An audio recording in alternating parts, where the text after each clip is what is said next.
When I tell you, I am so excited for this podcast interview, and I'm not even going to call it an interview. I'm going to call it a conversation with one of my very good friends who I have come to know and love so very dearly, who is incredible. I will forever sing her praises. Listen, there is something to be said about praising the women in your circle that are just killing it, and it's celebration over competition. And so I love that I got to sit and chat with Brooke Smith. And Brooke is a mindful branding and web designer who is the founder of Revere Inspired Co. And two things that has stayed really consistent with her through the years are her love for creating and the power of our minds. And so come with us as we sort of unpack what this means. She is a multi-passionate entrepreneur who really believes that we all hold the power to create a life we love for ourselves. And she encourages us all to chase after our passions wildly. And she has walked the talk by really taking a leap from faith of quitting her corporate job and diving headfirst into her business after really coming to the realization that she was the common denominator in her own life and in her own unhappiness. So walk with us as we uncover how she took back her power and really flipped the script of settling into the societal norms of life that we were all taught. And I love her so deeply. She is continually learning. She loves her journey. And, to be honest, when she's not immersed in her entrepreneur life, you can really find her in hot yoga, having a glass of red wine and a dirty martini. I mean, doesn't she just sound amazing? She is an incredible husband. And I mean, if you are a cat lover, she is your gal. So come with us as we dive deep into this episode. You are listening to That Big CEO Energy, where we talk all things business, life, marriage, and push you to a new edge of discovering what that big CEO energy means for you. Listen, I understand that we have barriers that we carry from when we were once employees, and those have impacted us as we continue to build our businesses. I'm here to walk alongside you and give you encouragement through interviews with friends and other women in business who have broken down those barriers and paved their own way. Tune in with me as we uncover some of the unconscious things that we do that keep us from building that big CEO energy we've always dreamed about. Let's dive in. Hi. Hi, I'm so excited to be here. Thank you. Okay, first of all, let's just tell these folks how we know each other. So I was on my Instagram stories last night. I'm pretty sure you saw this. And I was just talking about this journey that I had with Clubhouse, which today is my Clubhouse anniversary, actually, which is interesting.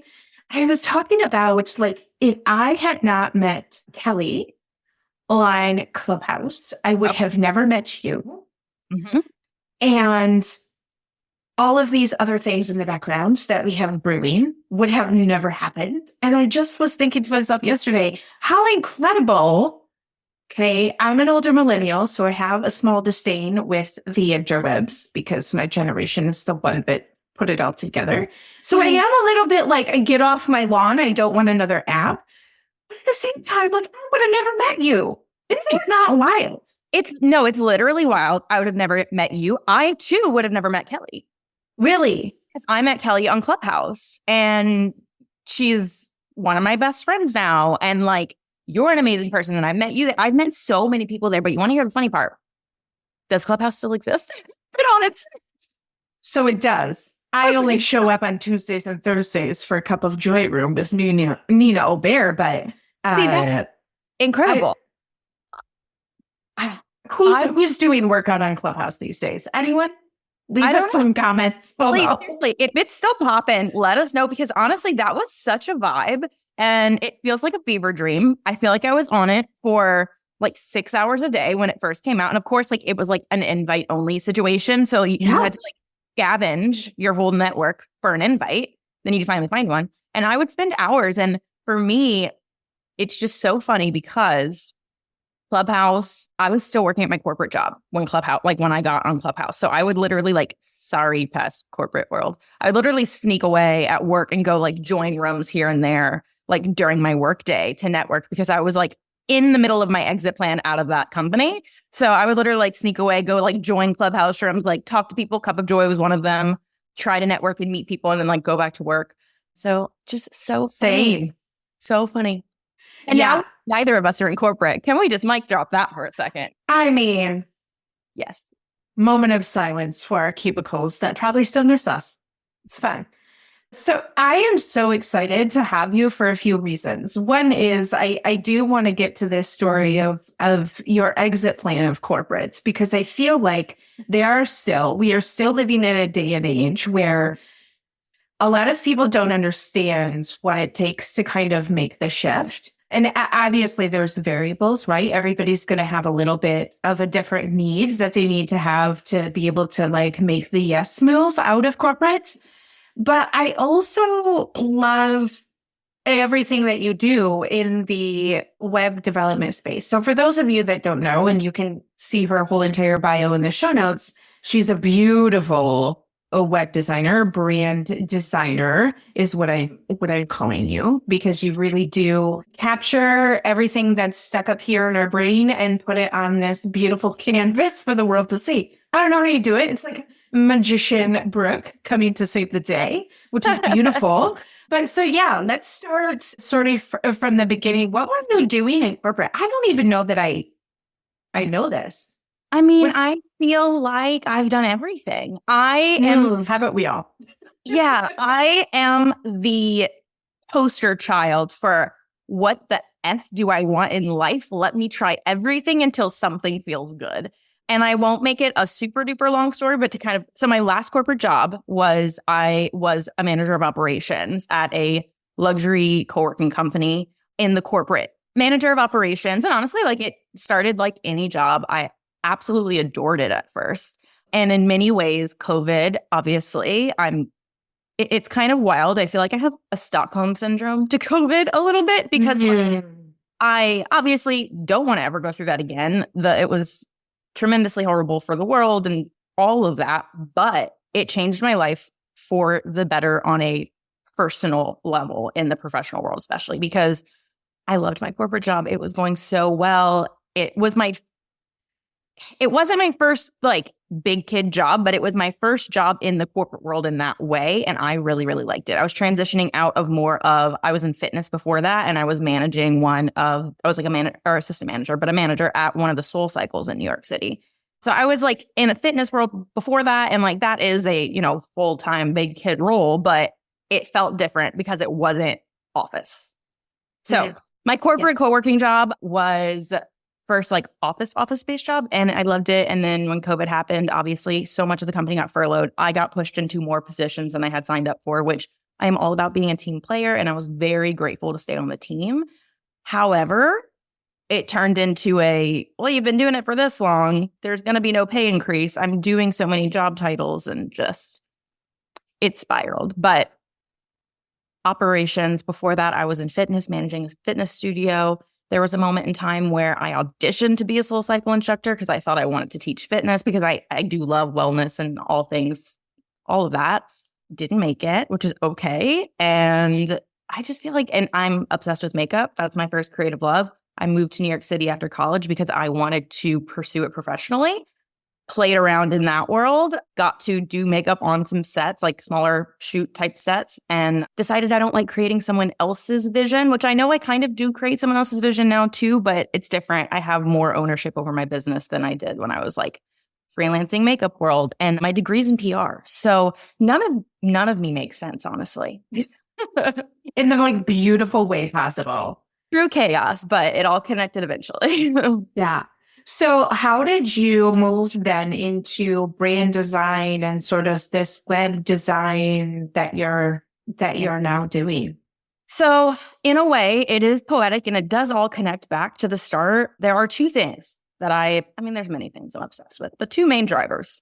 I love being creative and I love the mind. My first major in college was actually psychology. Obsessed. Loved those classes. They were magical. Very early on in my freshman year, I was like, I don't want to get a doctorate. And you can't do anything with an undergrad in psych. Like with love, you can't do much with it. You have to at least have a master's to even be able to instruct with it, all of that. So I was like, okay, psych is not going to be for me. In hindsight, I would totally go for the PhD, but hindsight's 2020. But psych wasn't going to be for me. So I transitioned to PR, honestly, not even knowing what PR was. I had a friend who was doing it. I understood the baseline of like, it's really people focused. And I was like, I like people. I can talk to a brick wall. That sounds fun. So that's literally the whole thought process that went into transitioning into PR. My senior year, like the semester before I was graduating, I took 2 design classes. Fell absolutely in love. One more brand focused and one a little bit more web focused. Fell in love. And I had a moment of, I am not starting over. I graduate next semester. Like, it is what it is. I'm a PR major. And so I got my degree in that, but I still really, really loved it. So I continued to self-teach myself after college, branding, design, all the things. And I dabbled in the freelance world of doing projects here and there. My first website that I built for like a client that I got paid for was in like I think it was 2018 maybe.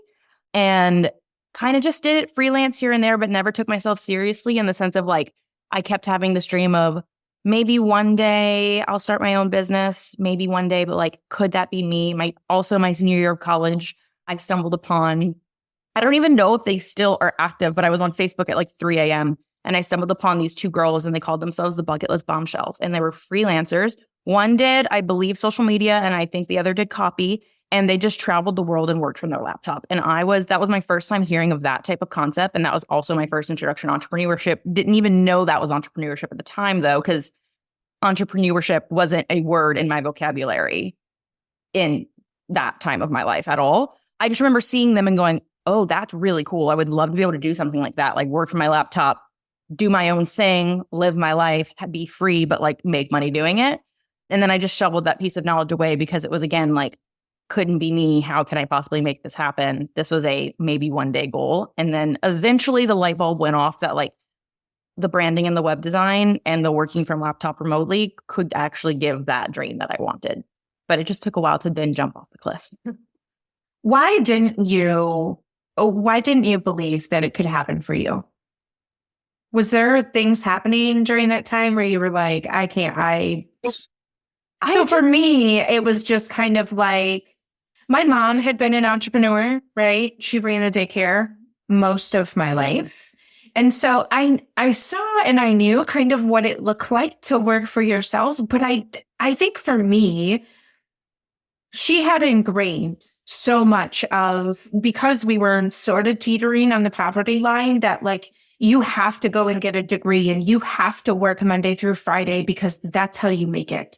That is how you get out of where we are right now. Not that we were destitute, but like I say this all the time, I didn't understand how poor we actually were.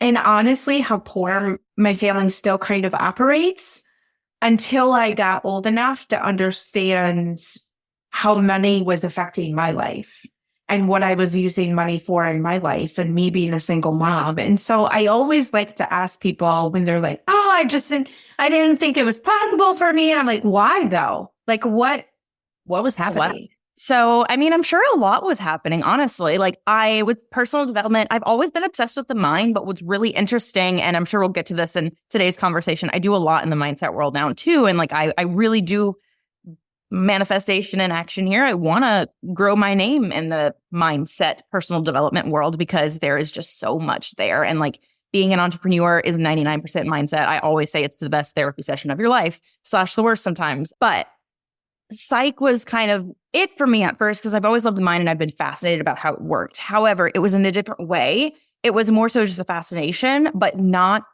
there was no personal development happening. I didn't really know personal development at that point. At that point, I was just like, wow, the brain is really interesting. Like, why do some people think this way and other people think this way? Why do some people snap and go crazy and other people don't? Like, it was more of that. I didn't get into personal development until I really started my entrepreneur journey, or the years leading in. 2020 was a big year for me in the entrepreneur space, into 2019, or in the personal development space. So I would say the reasons I didn't believe in myself is, one, I hadn't done the personal development work to get there. I think just my genuine self-belief wasn't there. And honestly, she's a work in progress. And then tangibly, I didn't have the examples in my life. So I come from two incredibly still hardworking parents. My mom is a teacher and my dad he has a law degree, and sorry, Dad, I don't quite understand what you actually do. He just goes to work every day, bro. He goes to work and he works so hard for his family. He has his law degree, but he works at a loan development office. And I know he gives out loans, but he's not in the finance work.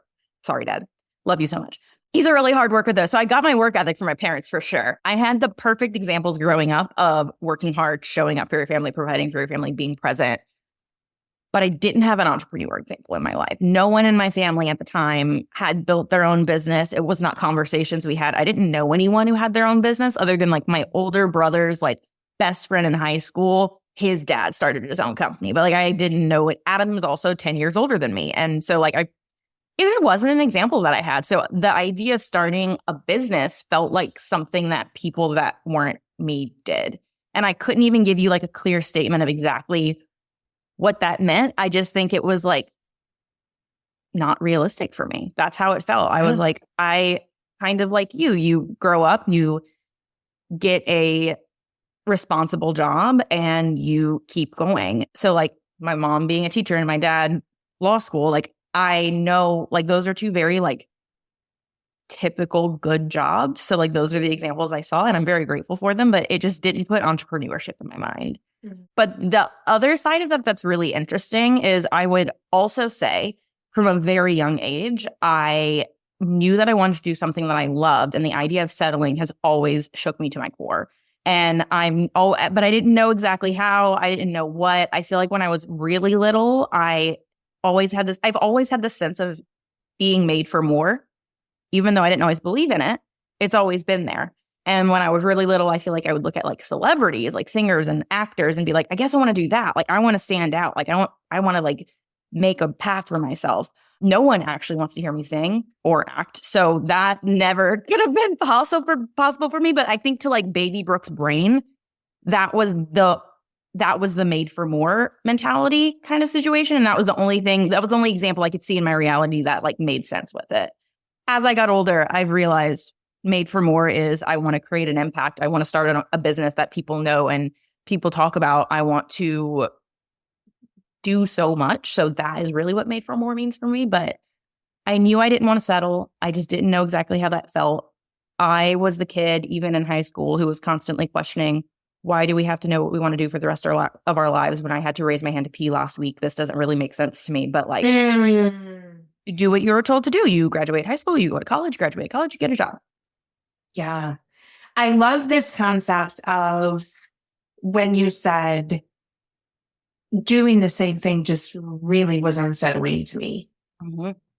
And this is, to me, I'm well, duh. No wonder you are able to create these beautiful things and ship them off into the world. And now you're on to the next thing, right? So for those of you that don't know, and again, all the links will be in the show notes, you do this incredible thing called Website in a Week, where it's a little bit more than a week because you have all the work that leads up to it. But you've created this beautiful thing that you need from your business to help your brain. Okay, we're here, we're dedicated on this project. We're going to make it super, super beautiful. And then here you go. I'm passing it off. And now I'm moving on to the next, because it just feels like that is something that you have recognized that you needed to not get this weird feeling about, am I doing the same thing day in and day out? Talk to me about your exit plan for corporates. How did you make this all go down? Honestly, it was desperation. I'm not proud of that word, but that's the word that's there. So, no, but it makes sense. It is, So again, I did the path you're supposed to do. Went to high school, graduated college, graduated, job, moved to New York, job. I wasn't happy with it. And I feel like slowly but surely the universe was like dangling the carrot in front of me like, girl, you're not going to be happy in the next job. You weren't happy in this one. One thing about me, very hard worker. Anytime I got a job somewhere, I would I would move up pretty quickly. And not even necessarily always with the titles, but I was always the person that was like, built a good relationship with management. And then I would be like, oh, well, like I want to learn how to do that. So like I would be the person they would constantly pass tasks off to.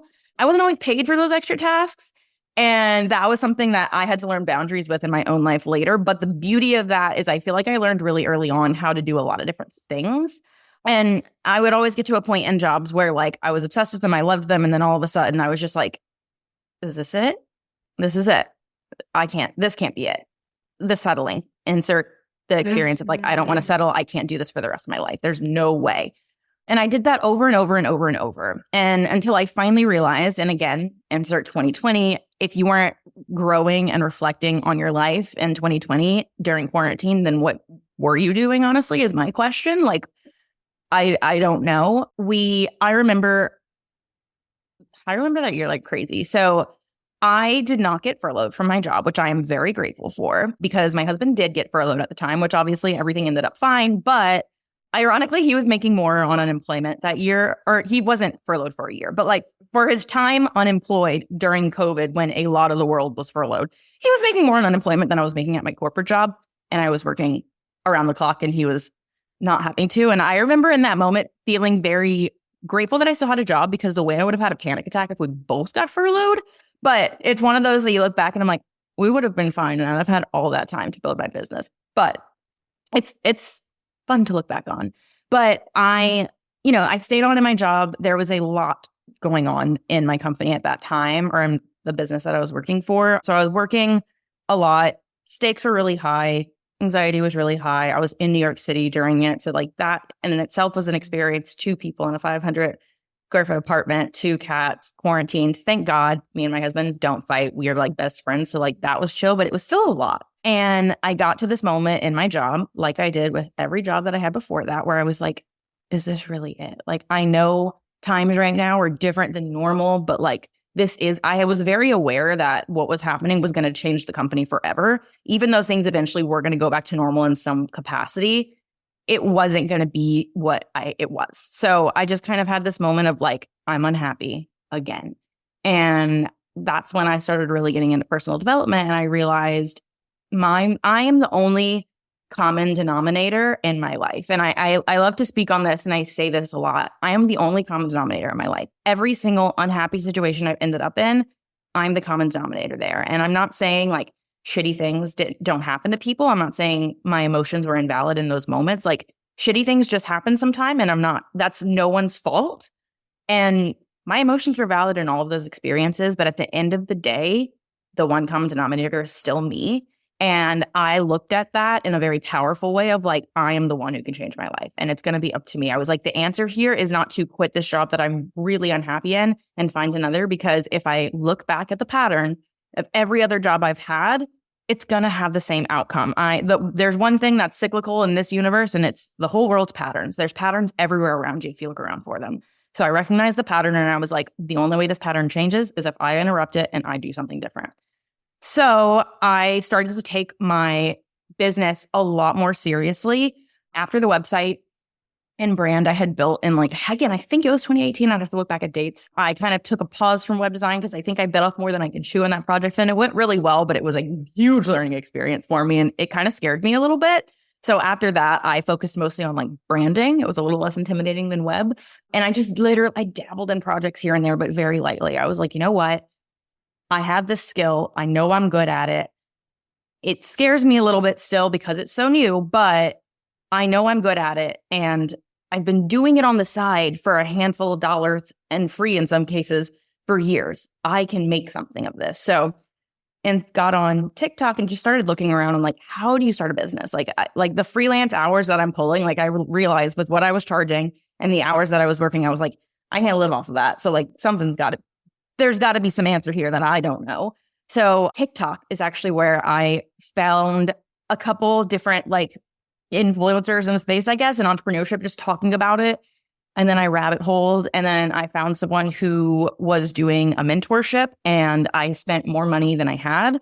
And I joined a mentorship that started in February of 2021. And I was like, I talked to my husband and I was like, straight up, we don't have the money like up front by any means. We were fine, but this mentorship was 10 weeks long. And I want to say it was $5,500 or something like that. And I was like, we don't have that just chilling at all. But I was like, I think I need to do this. Like, I think I need to figure it out. I've been freelancing on my own for years. And like, though I've learned a lot, it's gotten me nowhere. So I was like, I think the thing that needs to change is I need to like put a fire under my ass and put my money where my mouth is. So I joined this mentorship, and I learned a lot of things. They didn't really teach me how to be a designer per se. I learned some tips and tricks in Show It, which is the platform that I use most now, but I can use multiple. But what I really gained out of that mentorship was the understanding of the importance of community in entrepreneurship. And I made some friends one friend specifically who I still adore, love, and talk to all the time. But joining that mentorship gave me a foot into the door, or gave me the awareness to walk through the door of the online space that is entrepreneurship. So I started posting on Instagram about it because I wasn't doing that before at all. I was all word of mouth trying to find business in person. And though in person is really fun, it's different. So I started posting. I joined this mentorship. It gave me a heck of a motivator because I was like, I don't have the money for this, so I got to make the money for this.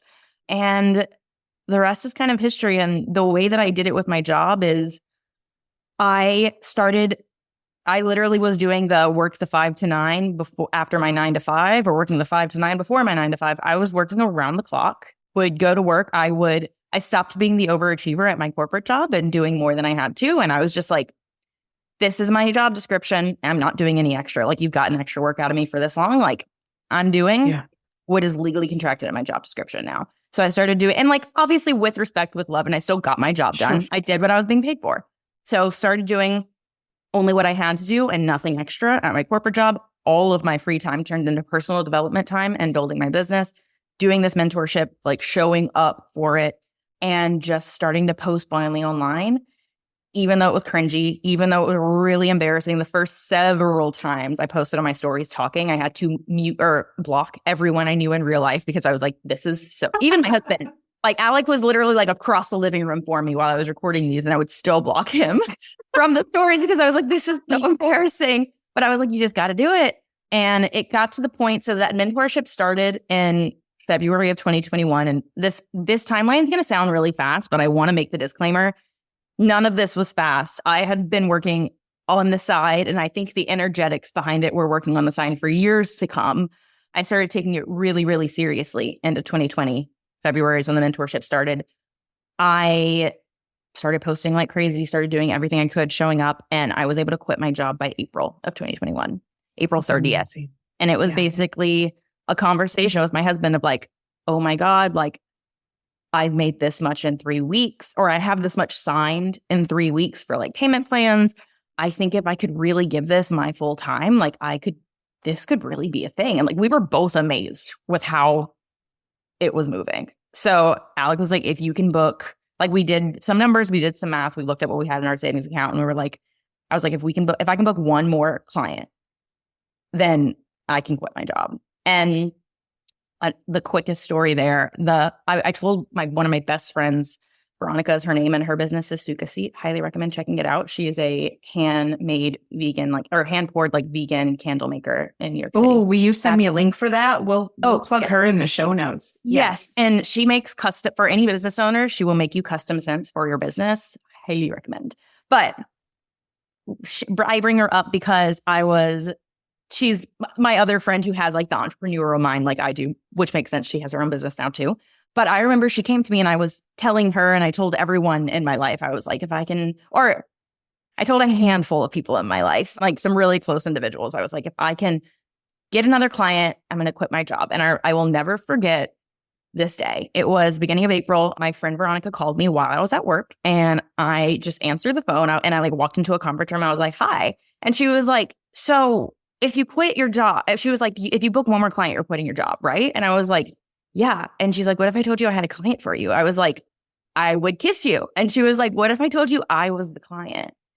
And I was like, absolutely not, V. Like, no. I was like, I'm not charging you. I'll do whatever you need for free. And she was like, no, like, she was like, I need a website. I want a brand. She was like, I want to do it right on my own, in the sense of like, I want to invest into my business. So it gives me that fire to, like, it's the same thing. And she was like, and I want to help you. And I will forever be grateful for her. She's the client that I signed. That was the last one that I needed to quit my job. And I put my notice in that day. Like, I got off the phone with Veronica, called my husband shaking. And I was like, I signed a client.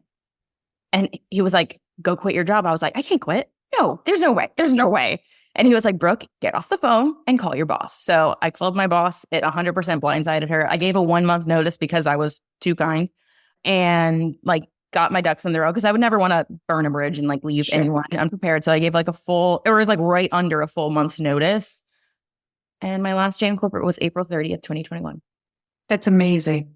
Yeah. One of the things that you said, I want to circle back to, because I don't want people to think two things. One is that you somehow decided to just be lazy ass in your job once you figured out that you were what you were going to do. And secondly, that you were anything less than kind.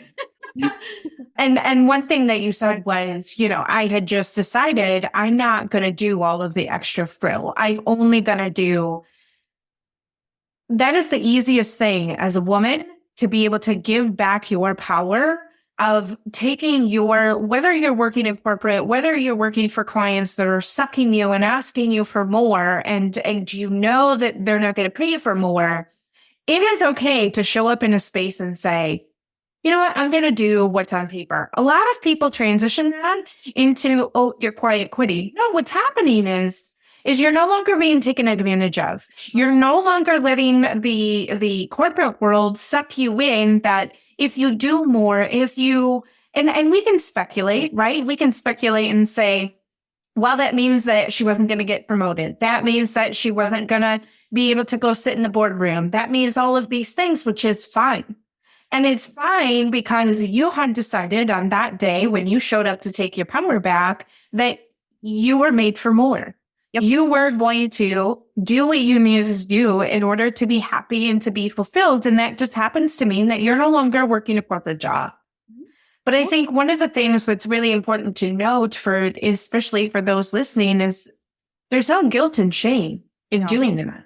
This quiet quitting that we've deemed it's not quiet quitting. It's making employers responsible for the things that they said that you were going to show up and do, and that you contractually agreed to.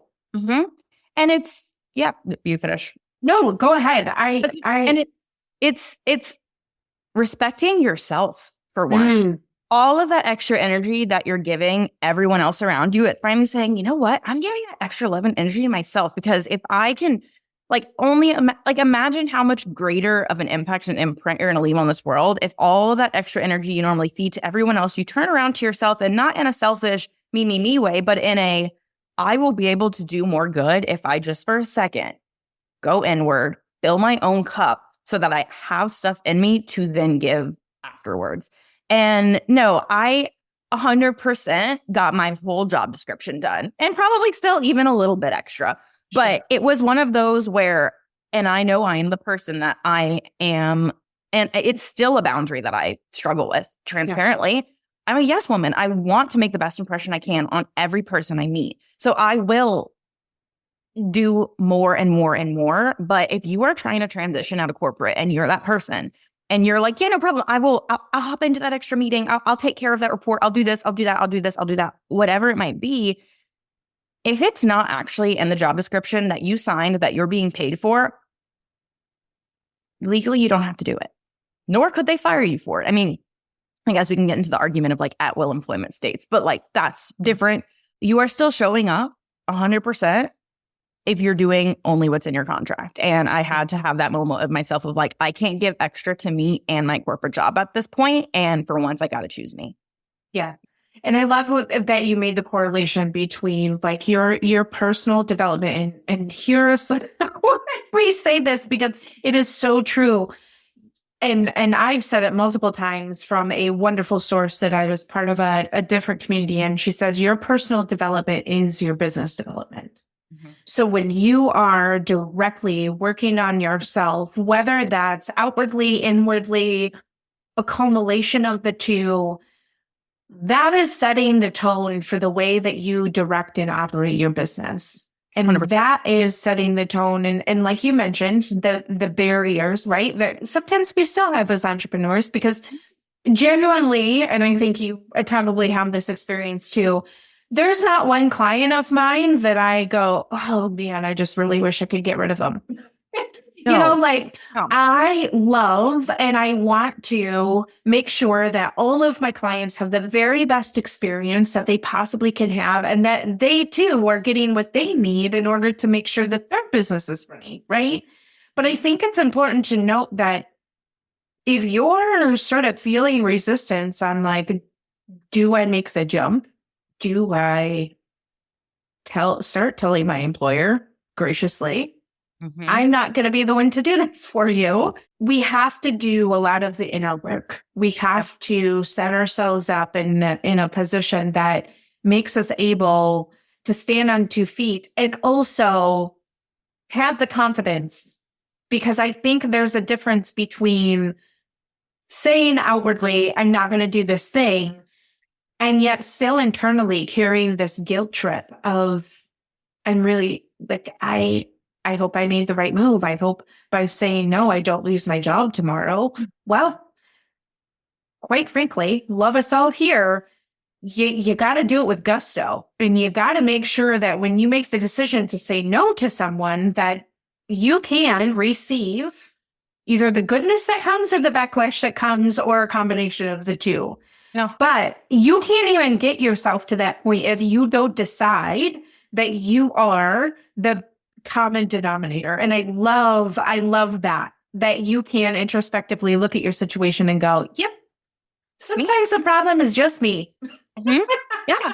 And then again, it's not because bad things just happen sometimes. Like I am not by any means ever putting emphasis on saying anything is your fault if like some wild, bad, tragic thing happened. Not that.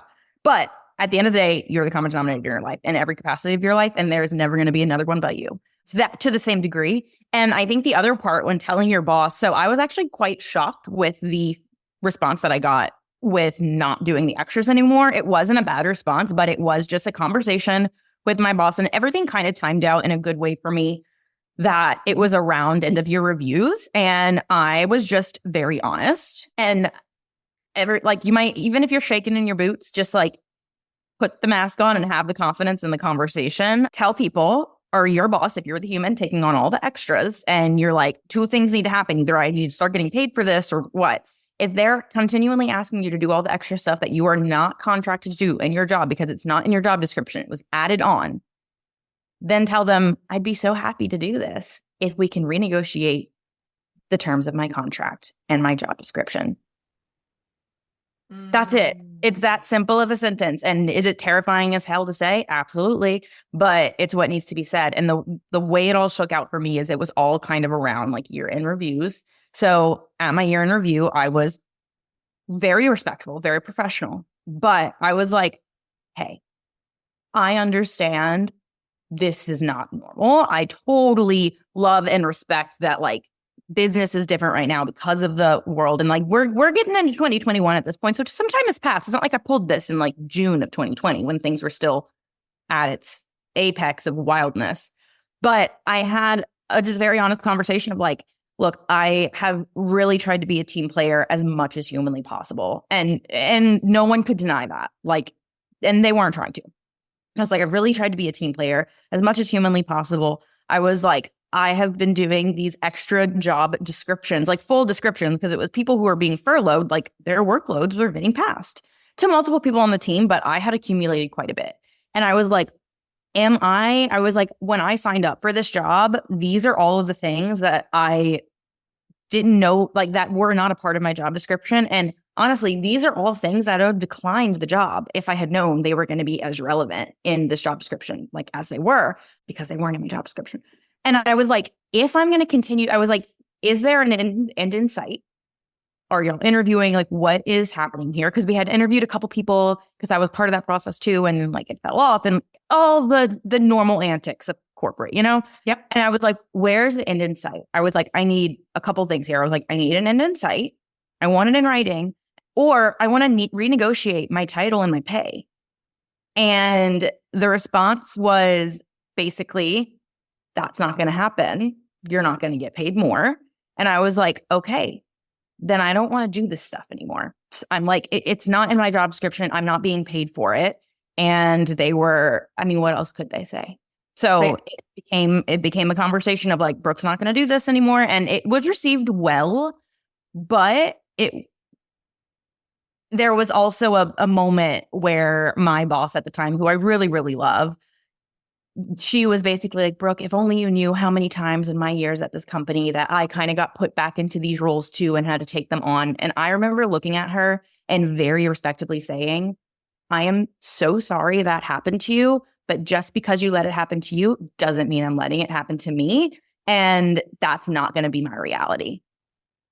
And yes, queen. She left the company a couple months after I did. I'm just saying. I don't know what that means, but Yeah.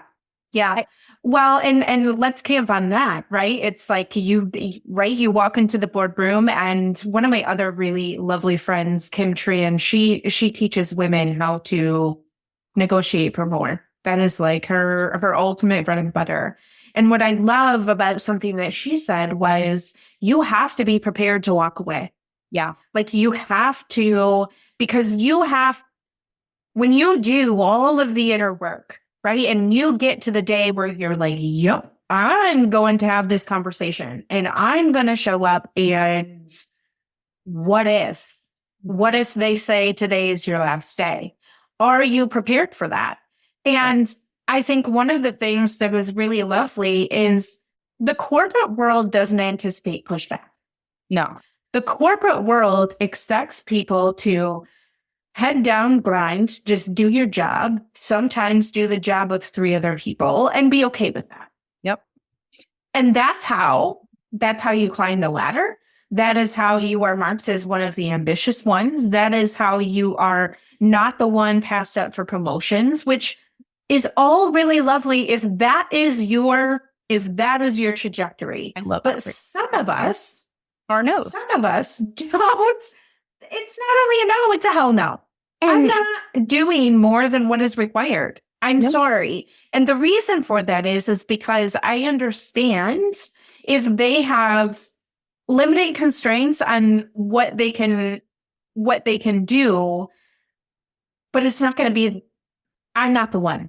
I'm not the one. You're more than happy to go and find another person. Happy to help you do that, but I'm not going to be the one. And when you get to a point of saying, I'm not going to be the one, it becomes a hell of a lot easier to then have the conversation and say, okay, is there an end in sight? Because if not, I'm fully prepared to exit said building. Mm-hmm. And what's really interesting, I want to circle back to what you said too, of the sense of like, corporate doesn't expect pushback. But what's really interesting, and if you sit down and think about it, it's because, and we're not trained to give pushback.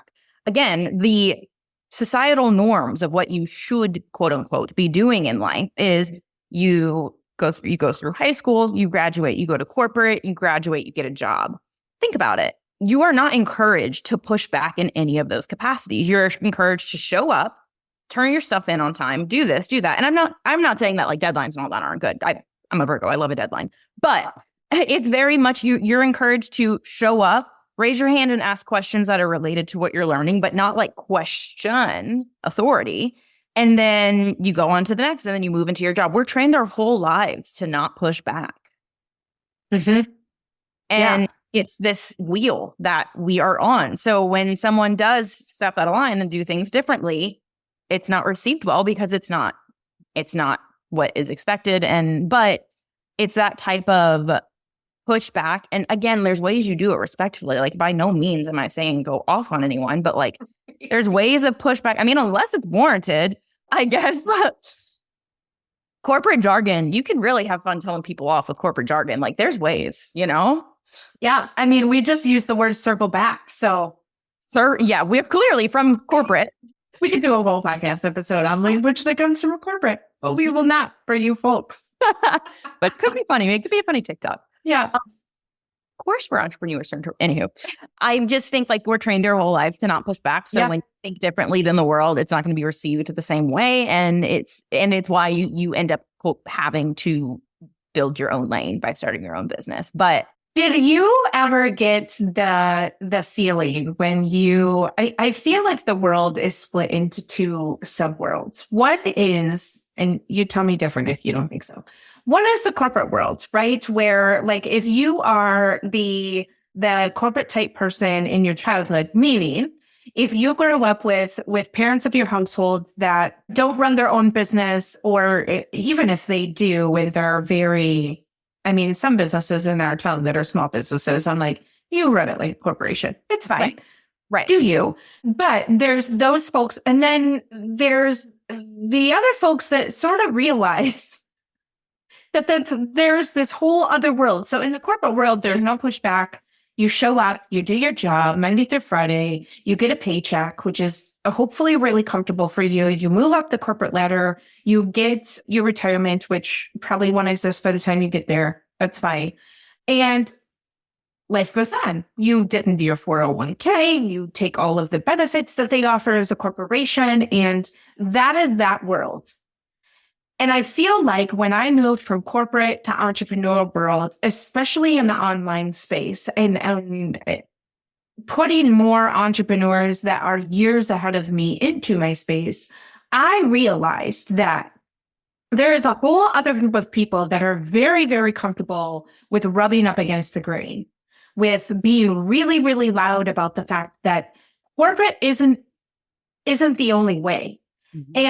But with that also comes a little bit of misdirection that things happen overnight, that I'm an entrepreneur and look at me and I get to travel the world and I have my laptop and my clients and we're setting sail. Life is so easy and it's so I just easy. Like some emails in the morning. Yeah, like, you know, we've seen all the TikToks and the YouTubes where it's like day in the life of a YouTuber and, you know, they're like walking their dog at 11:30 a.m. and going to lunch with their girlfriend. And that's all really lovely and really, really great. But I think the steps that are missed is year 0 to 10, because 0 to 10, you kind of, at least that's the way that I'm treating myself in my business. You kind of have to treat yourself like you are working a corporate job. And then some, which again, work ethic is a whole thing for me that I am trying to heal within myself and boundaries. But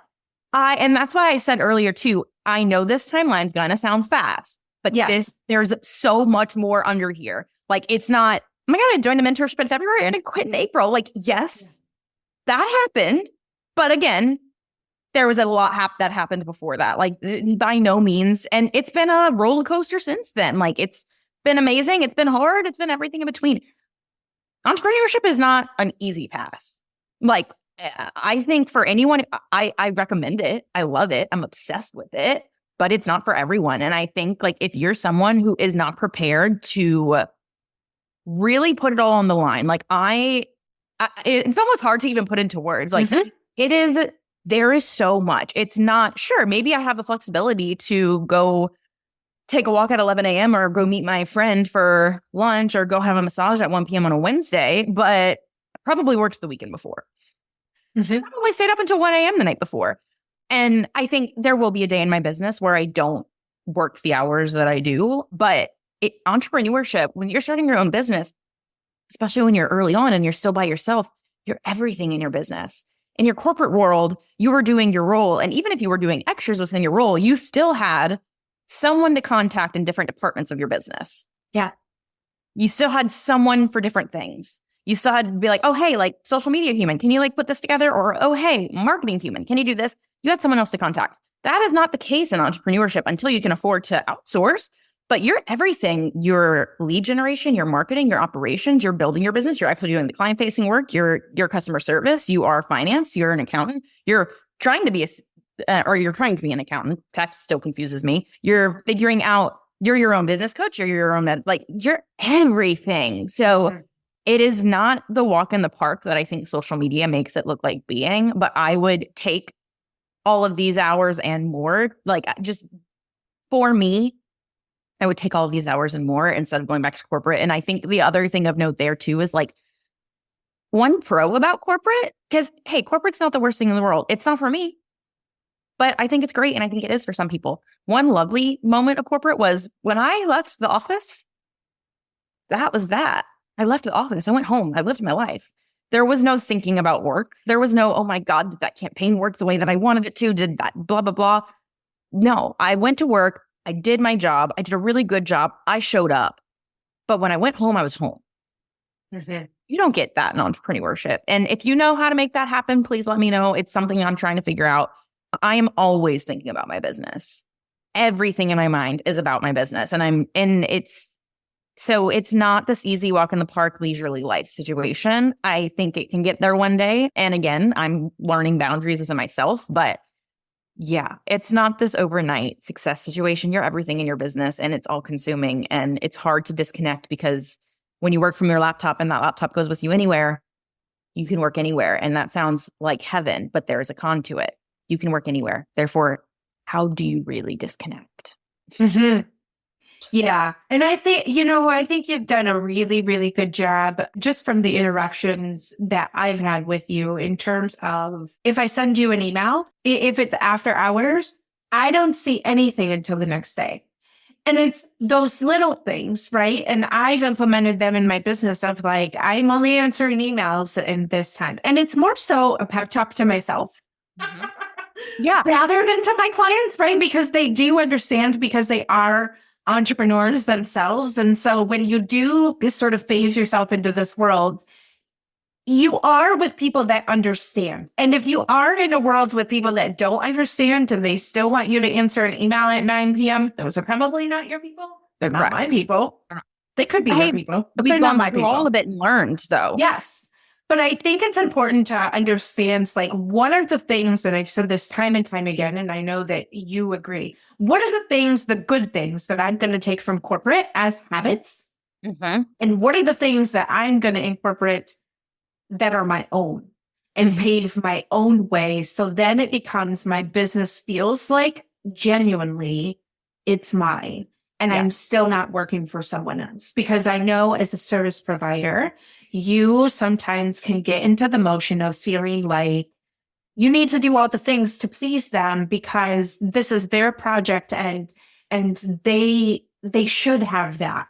Mm-hmm. And it's you still, and I'm sure you go through this with your website projects. It's this is what's part of the package and this is not. I'm happy to do this, but it's going to cost you X amount of dollars. Mm-hmm. Again, having those gentle conversations with people for helping them understand what you will do and what you won't do. Yep. And people love boundaries. So it doesn't feel good to put them in place, but 9 times out of 10, they'll respect you more for it. Yes. Yeah. Tell me a little bit about what you have going on, brewing. I know that you have some fun things coming down the pipeline, but I'm going to let you share what you want to share. I do. So I have lots of fun updates happening in life. Some I'll announce, some follow me on social media to see. But for now, I'm really just kind of refocusing on my business, my studio, the messaging that I want to have and how I want to show up in the space because I'm a service provider. I design branding, I design websites, and I love that so much. But again, meant for more, I want to be more than that in my business. So brewing for me right now is honestly just finding the balance between my love for design and my love for mindset and personal development. If you do follow me on social media, you've probably heard me talk about mindset, personal development. I have something that I want to be a thing one day called the Embracing Her Project. I've done free challenges with it, but I want to turn it something. Yes. Callie is magical and joined for the last round of it. And I want into something big. And honestly, I'm still brewing on exactly what that looks like. I have ideas, but I'm not 100% sure. Manifestation in progress. But for me, it's finding the balance of mindset and design together. And I know they're related because when you're going through a rebrand, I was just having this conversation with Callie. When you're going through a rebrand, there's some identity work that happens there. And like the person you're going to be on the other side of that rebrand is not the same person you are now. Or at least I hope not, because the idea is you're up-leveling through this. So there is a beautiful convergence of mindset and design. And what's brewing for me is finding how to implement that and put it out into the space because I am so passionate about it.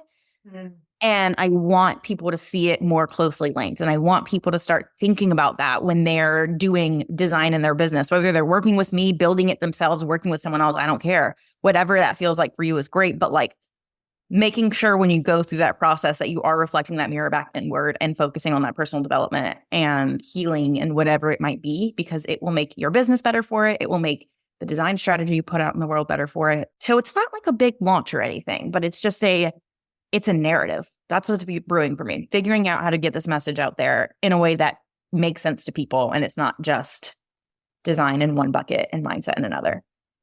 I love you and I love us. And I love all the things. TBD on this mindset session, because here's the thing, I signed up for 2 with Brooke and I'm really excited about them because I know, and it's no lost thing on my space that I have been doing a ton of mindset work, but I think what happens sometimes is we get really, really comfortable in our business. And when we think that we're going to start something new, it's really fun, funky, fresh, and it's exciting. Right.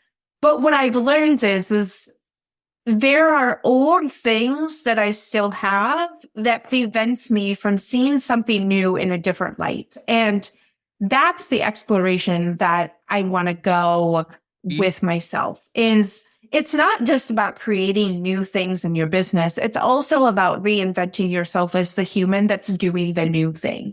Mm-hmm. And so if that's true, then that's what I want, there is this mindset component, and I'm sure people get sick and tired of talking about mindset and evolving and all of the things, but we only beat it into people's heads because it's so, so important. And it is the number one, again, your beautiful words of, it's the common denominator between where you are now and where you're going to be next week.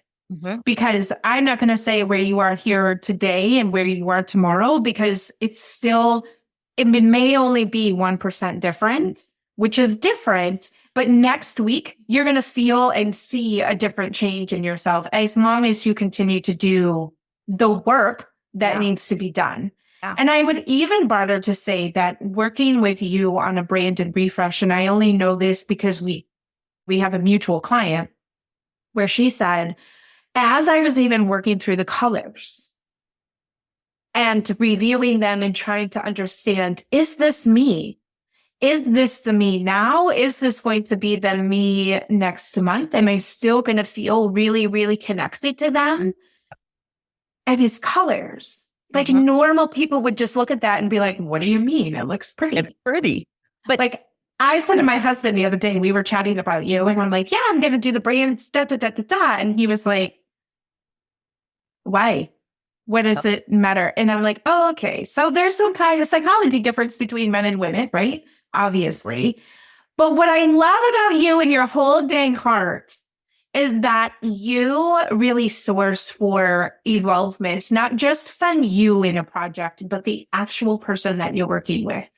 And that is the most beautiful part of working with someone such as Brooke, that is able to take you from some concepts that you see of, yes, I want to do the thing, and now it's out in the world. And I'm going to leave some links if you're happy to provide them to me, to websites that you have done, including the mutual client, so that people can understand the feeling that you get from the things that you put out in the world. And it's not just me gushing over you because I love you as a friend, but it's gushing over you because a lot of people can miss the mark. A lot of people can misunderstand what your brand and your website actually represents, not just for the people that come and view it, but for your own self. And I think selfishly, there's a little bit that needs to happen on the back end for people to see something really, really beautiful that is about them in order to like push them to the next level, to keep going. And what I want to say to it too is, firstly, thank you. And I love you. And I'm so excited for our project together. And we haven't even gone through the evolution of it yet, but I already feel it. Like, I'm very excited about it.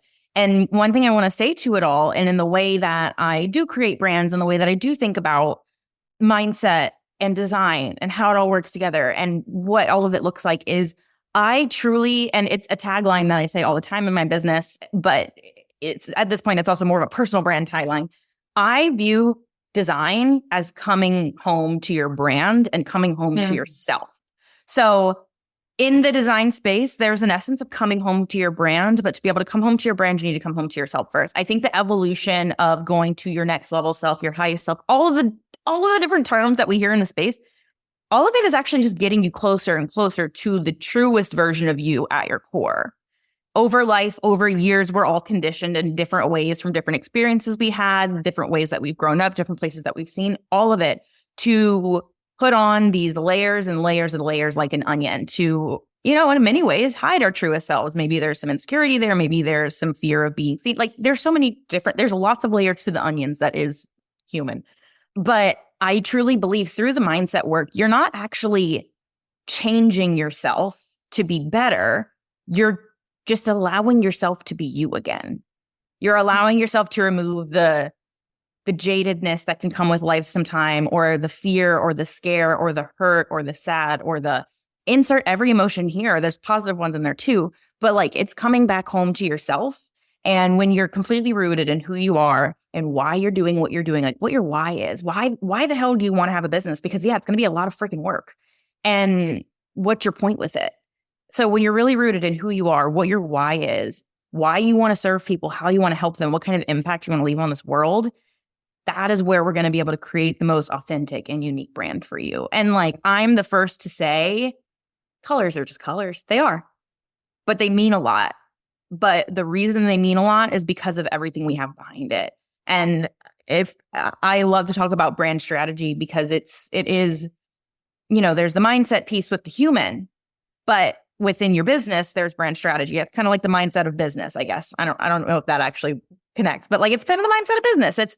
It's your mission, it's your values, it's your messaging, it's all of those things. And that strategy is what makes those colors actually mean something. Because if not, then sure, the argument's right, it's just colors. But with the strategy that goes behind it and with the work that goes behind it, that's what makes them mean something. And, getting to know yourself and the human behind the business, which is my favorite part of what I do, is how we can make it all connect. I know I rambled, if that makes sense. No, and that's where we're going to leave everyone, because that is amazing. And I think that there is something to be said for when you're putting in the work of bringing yourself home, as you called it. Mm-hmm. When you arrive, all you're doing is decorating with the colors that make you feel that way. Mm-hmm. And that's your brand. Yeah. Yeah. That's it. Thanks for tuning into the show today. If you heard something that helped you, I would love it if you would leave a review and share it with your friends. This helps more people just like you become inspired to move the needle of their big CEO energy into a positive direction. If you would like to learn more about how I can help you streamline and position your business for growth, or lead your business as a CEO, feel free to jump into the show notes with all of the links to find me. And don't forget to head over to Instagram so we can be pals.